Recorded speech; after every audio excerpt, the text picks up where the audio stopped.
8 months after succeeding his mother, Queen Elizabeth, as Britain's head of state, King Charles will formally be crowned at Westminster Abbey tomorrow in a lavish celebration. This coronation will be historic. It's unlike anything as grand will be staged again, as Britain's royal family slims down and adapts to the modern era. As special correspondent Malcolm Brabant reports, there's a generational split in England over support for the monarchy. Paying homage in their own particular way, King Charles III's most loyal subjects pitched up days ago to grab prime positions along the procession route.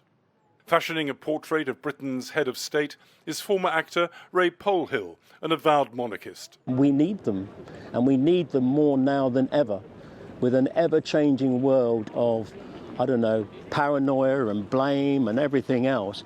We need someone to help us get through what we're going through.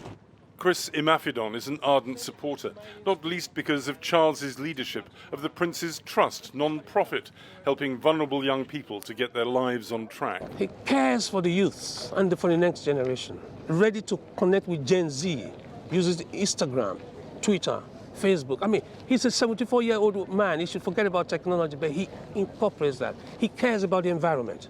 So he has a heart, and that's somebody we have as a new king, and that's why I'm excited to see. I pray that he doesn't change.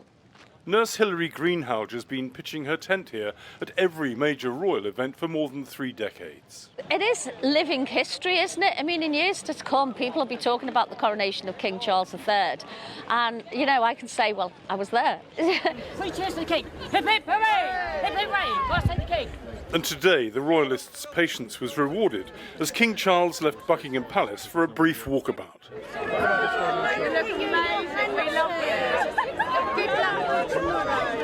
Recent opinion polls suggest that King Charles cannot afford to be complacent when it comes to support. There is a significant generational divide in the country. Whereas 3/4 of all seniors support the idea of a monarchy, less than 40% of those aged under 34 feel the same way. The message is clear. If it wants to survive, the royal family has to make itself more relevant to young people. I think it's outdated, and I think the idea that collectively we have to pay for a family that by blood sees itself as above others is disgusting. I just don't get it. I don't understand why we've got this one family who are apparently more important than the rest of us, and all this money is, ploughed into keeping them more than comfortable, literally things made of gold when lots of people are struggling. I don't really understand why they are superior to the rest of us. Old habits die hard. Some of the seniors here start singing God Save the Queen, but by the chorus they've remembered the correct national anthem. 8 months into Charles' reign, Britain is still getting used to having a king. Pianist Susan Bain. What do you think of Charles as king? I think he's a thoughtful man, and I think he'll be a good king. I hope he's got good advisors around him. The guests at this coronation tea party in Lewes, southern England, are the king's contemporaries. As their lives are winding down, Charles is just starting to fulfil his destiny at the age of 74. Shirley Ann Sains is the town's mayor. I think he will be a good monarch. That's what everybody is hoping for. But the importance of the monarchy is a little bit diminished now we've lost the Queen, because she was there so long. Gifts in store, on him be pleased to pour, long may he reign. I'd sooner be with a king than some of these other heads of state. And the pomp and the pageantry of our country is what a lot of people, including the Americans, are very envious of. Nighttime rehearsals help perfect Britain's expertise at staging grand state events. But this coronation will be less opulent than the last 70 years ago. No day has ever dawned that rivaled this. Into no other hours was ever crammed so much. Beauty, queenship, raiment superb, her life outsoars the noblest fiction. Is it the beginning of the end? Is this the last coronation we're going to see? I don't think it's the last coronation we're going to see, but I think it's the start of a new kind of questioning and perception of the monarchy.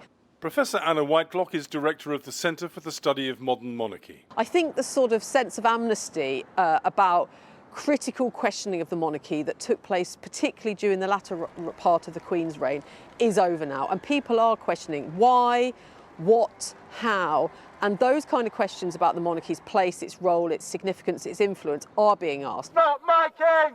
Not my king! The institution itself is not fit for purpose. Graham Smith runs an anti-monarchy organisation whose noisy protests have punctuated King Charles' appearances since he ascended the throne. The monarchy is wrong in principle, first and foremost. You know, most people in this country, 80% plus, believe in democracy, believe in accountability, equality and so on, and the monarchy stands firmly against those values. And, you know, we shouldn't be putting up with an institution that stands against the values and principles of the rest of the country. Not my king! Not my king! This demonstration in Liverpool late last month is a taste of what Republic is planning for the coronation. Not my king! Not my king!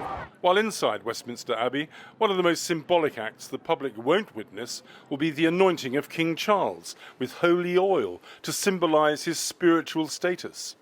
The Right Reverend Nick Baines is Bishop of Leeds. I think people confuse this with privilege. They think he's given this massive privilege. What he's swearing to, as happened with the Queen back in 1953, you're taking on a massive responsibility for service. So it's a point where you're saying, actually, I've got to give myself away in order to serve these people. Perhaps the most controversial element of the coronation is the Archbishop of Canterbury's invitation to the nation to pledge allegiance to the King and his heirs. It just feels very archaic to just sort of be going about with the whole like holy anointed kings and stuff like that. It just feels very backwards.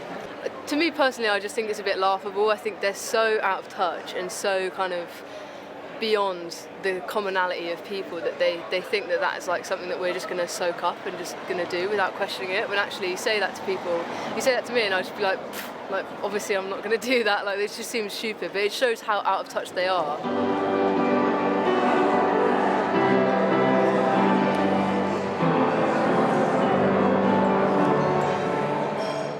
Out of touch or not, Saturday's pageantry will reinforce the appearance of a land of hope and glory, even if the monarchy is less revered under King Charles III. For the PBS NewsHour, I'm Malcolm Brabant in southern England.